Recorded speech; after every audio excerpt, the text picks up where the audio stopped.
Mikä on Matin pahin munaus kummeliohjaajana?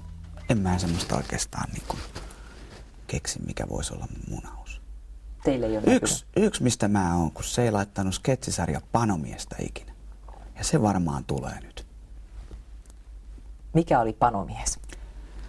No siis itse asiassa se oli vaan kaveri, joka sketsin idea oli vaan se, että kaksi pihan jätkää ihailee Panomiestä. Se ei välttämättä ollut se juttu se Panomies, mutta nämä kavereiden ihailu.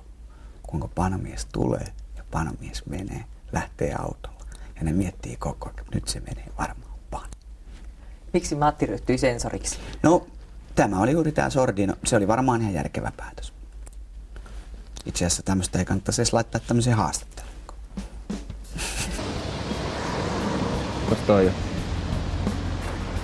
Toi on nimenomaan se Panomies. Ai toi on se Panomies? Moi. Moi.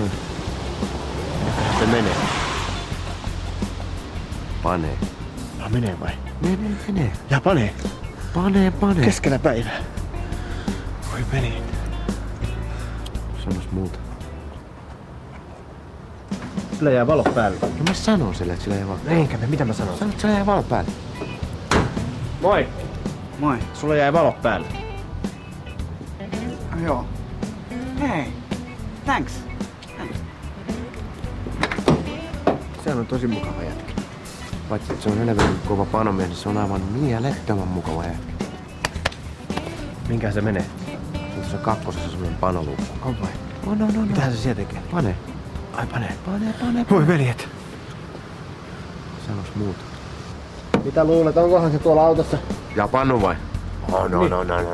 Se on pannut kaupungin bussissa ja junassa ja... On vai? On. Nyt se tulee. Moi. Moi. Siisti Sivikki. Se on tosi mukava jätkä. Aivan helvetin mukava jätkä. Olikohan se tuolla ylhäällä? Ja panemassa vai? Niin. Oli nimenomaan panemassa tuo. Oli vai? Keskellä päivää? Oli panemassa. No.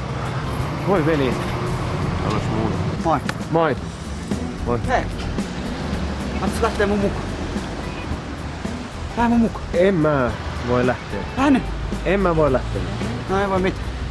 Moi. Tyhmä jätkä. Miten niin? Oisit päässyt panee. Oisin vai? Tää panee. Voi veli. Älä muuta saa. Kuka sä vielä kerkeä? Juokset kiinni. Anna mennä vaan. Ai.